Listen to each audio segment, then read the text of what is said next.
Tan Sri, komen disebut dengan surat Kuli baru-baru ini yang mahukan Speaker Dewan Rakyat membenarkan usul tidak percaya kepada Perdana Menteri.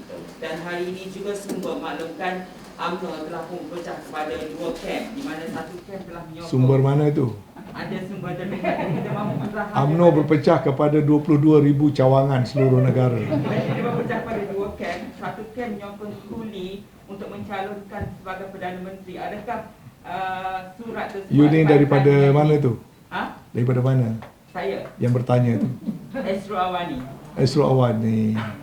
Suka je Esro Awan tanya soalan-soalan macam tu. Dan I'm not here to respond to any speculation. I can just give facts yang within my knowledge. Ya. Pertama, Tun Razali mempunyai hak sebagai seorang ahli parlimen untuk mengemukakan apa-apa saja usul. Pada masa yang sama, Speaker Dewan Rakyat juga mempunyai tanggungjawab untuk melaksanakan tugas beliau berasaskan kepada peraturan-peraturan yang sedia ada. Sebagai seorang ahli parlimen yang agak lama macam saya sudah faham benar dan saya tak akan tanya sesuatu yang saya dah tahu jawapan dia. Okey. Tan Sri, soalan kedua Tan Sri kan yang ada menyokong Kuli untuk mencalonkan sebagai Perdana Menteri. Itu saya ingat boleh tanya di luar di mana-mana lah. Soalan tu soalan spekulatif yang saya tak perlu berikan respons. Dibawa sebagai idea BN kepada yang di-Pertuan Agong? Tidak berbangkit sama sekali. Profesor Syed Salim Faruqi argued back saying that Article 43 kurungan 4 overrides standing order of Parliament when it comes to no confidence votes. So what's your take on it as a veteran MP? Well, it's up to those lawyers and constitutional experts to give their views. As you know, between lawyers, they have different opinion. So, and they are entitled to their opinion. Sri, apa syarat-syarat UMNO kepada PN seperti yang dinyatakan oleh Datuk Seri Ahmad Mastan? UMNO Mesyuarat Biro Politik yang telah memutuskan hanya Setiausaha Agong UMNO mempunyai autoriti untuk membuat ulasan tentang perkara-perkara seperti itu. Tapi dalam kapasiti Barisan Nasional ada letak apa syarat? Di peringkat Barisan Nasional belum mengadakan apa-apa mesyuarat, jadi tidak ada apa-apa maklumat baru. Dia agaknya dijantung mesyuarat itu, Tan Sri? Ya? Dia agaknya dijantung mesyuarat itu tadi, BN tak dapat menjangkakan sebab belum ada apa-apa arahan. Tan Sri, dalam kenyataan Facebook semalam, Sasha memaklumkan bahawa tidak salah untuk UMNO bersatukan PAS kembali ke drawing board. Selain memaklumkan bahawa politik negara perlu distabilkan, boleh Tan Sri jelaskan lebih lanjut mengenai itu? Nah, seperti mana yang kita maklum, posting saya itu dalam akaun peribadi saya, jadi saya juga catatkan di situ saya bersuara sebagai ahli parlimen Ketereh. Ya, saya kena bezakan. Dan sebagai ahli parlimen, seorang ahli parlimen, saya berpandangan sangatlah penting semua pihak memberikan perhatian kepada membela rakyat.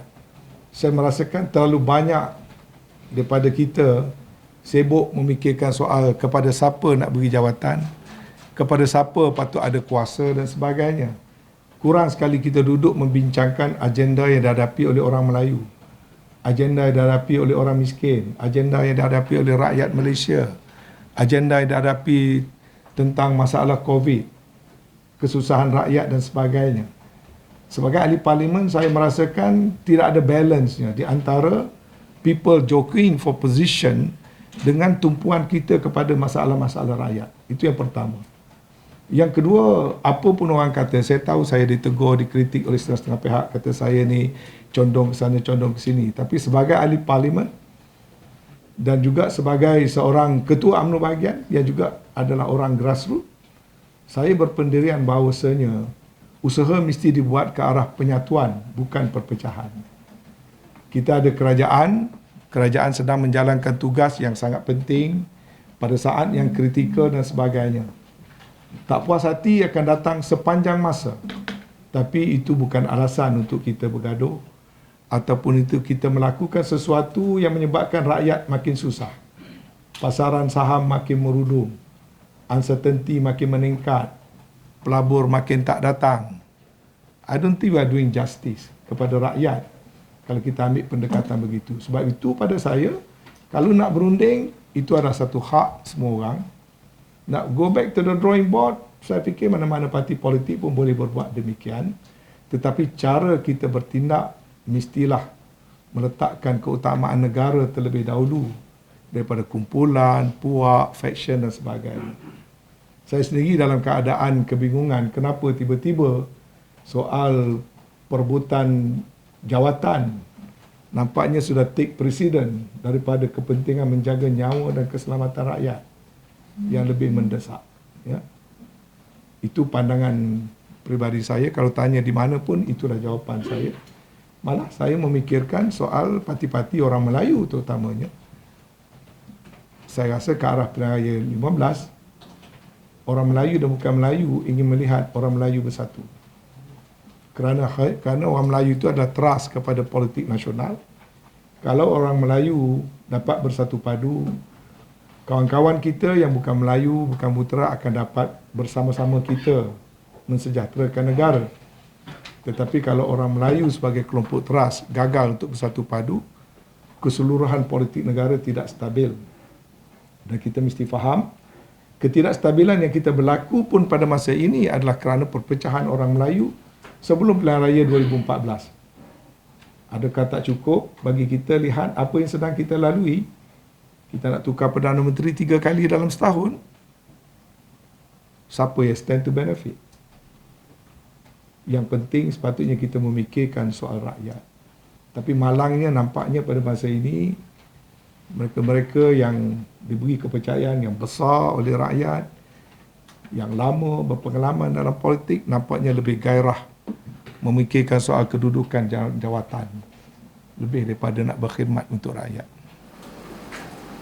Terima kasih. Adakah Majlis Tertinggi UMNO akan bincang tentang keputusan pilihan politik UMNO dan juga tindakan Kalau ada mesyuarat Majlis Tertinggi, sudah tentu perkara itu akan dibincangkan, sebab saya perhatikan memang ia pun sedang dibincangkan, tapi kebanyakan dalam WhatsApp group dan sebagainya kerana mesyuarat belum dipanggil. Anyway, saya tidak jadi ahli Majlis Tertinggi, saya cuma turut hadir. Tuan-tuan tahu saya dulu bertanding, kalah, kemudian dilantik, kemudian tak lagi jadi Seksua Agung UMNO. So I'm not a permanent member dalam Majlis Tertinggi UMNO, saya hanya seorang ketua bahagian.